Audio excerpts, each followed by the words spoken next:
American state secretary Marco Rubio ആണ് ഇപ്പോൾ ഒരു പ്രഖ്യാപനം നടത്തിയിരിക്കുന്നത്. വെടിനിർത്തൽ അതൊരു യുദ്ധം അവസാനിപ്പിക്കുന്ന നിലയിലേക്കുള്ള പ്രഖ്യാപനമായി മാറിയിരിക്കുന്നു. ഇറാന് നേർക്ക് നടത്തിയിരുന്ന എല്ലാ സൈനിക നടപടികളും അവസാനിപ്പിക്കുന്നുവെന്നാണ് ഈ പ്രഖ്യാപനത്തിലൂടെ പറയുന്നത്.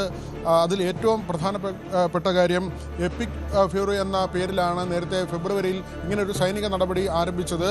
അത് പ്രധാനമായും ഇറാൻ മറ്റ് സംഘടനകൾക്ക്, അതായത് ഇസ്രായേലിനെ ആക്രമിക്കുന്ന സംഘടനകൾക്ക് പണം നൽകുന്നു എന്നതിൻ്റെ പേരിൽ ആക്രമണം തുടങ്ങിയ ഒരു നടപടിയാണ്. പിന്നീട് അത് ഹോർമൂസുമായി ബന്ധപ്പെട്ട തർക്കത്തിലേക്ക് മാറി.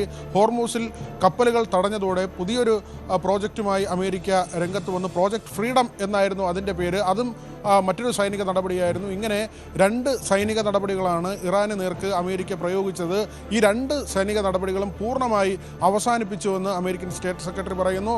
അതോടൊപ്പം തന്നെ ട്രംപിൻ്റെ ട്രൂത്ത് സോഷ്യലിലൂടെ അദ്ദേഹം ഈ കാര്യം വ്യക്തമാക്കുകയും ചെയ്യുന്നു. എല്ലാ നടപടികളും അവസാനിപ്പിക്കുന്നുവെന്ന്. പക്ഷേ ഇറാൻ ഇതുവരെ ഇക്കാര്യത്തിൽ ഔദ്യോഗികമായ ഒരു സ്ഥിരീകരണം നൽകിയിട്ടില്ല. അവർ ഇതിനോട് സഹകരിക്കുന്നുണ്ടോ അല്ലെങ്കിൽ വിയോജിക്കുന്നുണ്ടോ എന്ന കാര്യത്തിൽ ഇറാൻ്റെ ഭാഗത്ത് നിന്ന് ഔദ്യോഗികമായ ഒരു അറിയിപ്പും ഉണ്ടായിട്ടില്ല എന്നത് വളരെ പ്രധാനപ്പെട്ട കാര്യമാണ്. പക്ഷേ ഹോർമൂസിൽ കപ്പലുകളുടെ സുഗമമായ സഞ്ചാരത്തിനാവശ്യമായ നടപടി സ്വീകരിക്കുമെന്ന് അമേരിക്ക വീണ്ടും പറയുന്നു.